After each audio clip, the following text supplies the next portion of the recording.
information is power, and effectively that's what data is now.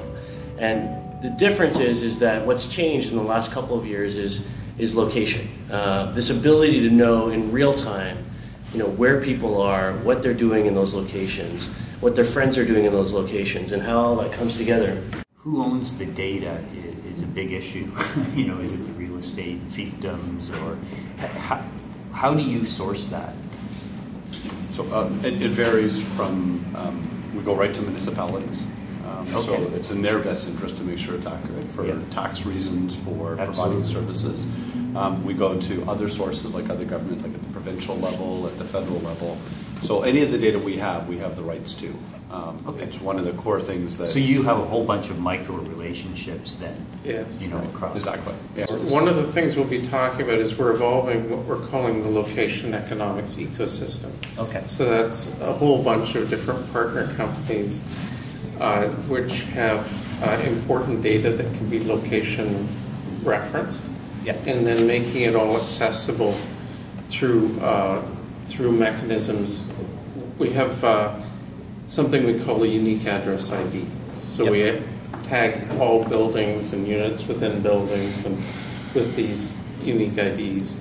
We can then populate third-party data sets, whether it's from Equifax or whether it's from so that sort of becomes like the linking code, if you will. Exactly. Right. Okay. And so as soon as you populate your own data with that, then you're immediately accessible to all of this other data, and you can bring it in, you can enrich your own information, you can perform analytics on it, and all of that happens pretty much instantly. In our property cloud, we have 500,000 properties, so we've taken specific information on the house. So we'd have 50 photos of the interior of the property. We know what's gone wrong with that property. We have every data point specific to that house. So to Curtis's point, do we own the data? How do you get that customer consent on that? Second is what we look at is from a marketing. We're trying to get in front of the client. We've been on social.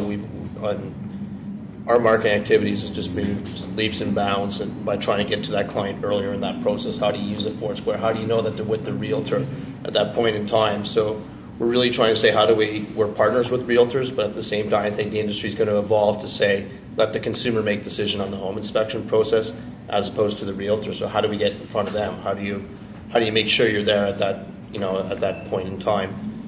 And then the third, and probably the most important, is risk mitigation. How do we as a company know that's a former grow-off? How do you know there's been water damage? So I think there's a lot of ways to cross-pollinate between the industries to really reduce risk, because if we do it in our shop, I know it happens in insurance, in appraisal, pretty much across the board. So we'd also always want to find ourselves in a position where there's a defensible rationale, a logic-based or information-based defense for why we decided to insure property A located in Peterborough. So I would think primarily loss mitigation would be our key driver, but having some defenses also makes sense. I guess what's your view on sort of how privacy is going to deal with the situation? At the end of the day, right now, what we're suggesting out there is that first of all, it's all opt-in. Yeah. Second of all, the privacy issue for me around sharing of my information comes down to an exchange of value. So for me, it's about value plus relevance equals here's my data.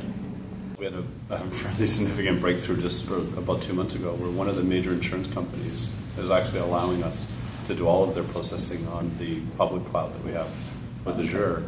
Now, it was a regimented, let's go through and understand your security, your audit, your privacy, your Patriot Act compliance, but we were able to get through all of them. Well, it's quite intriguing the things you might be able to do, sort of, in our industry, sort of the Holy Grail would be combining that sort of consumer credit data with the property data. There's a lot of things that kind of go off in my modeling mind.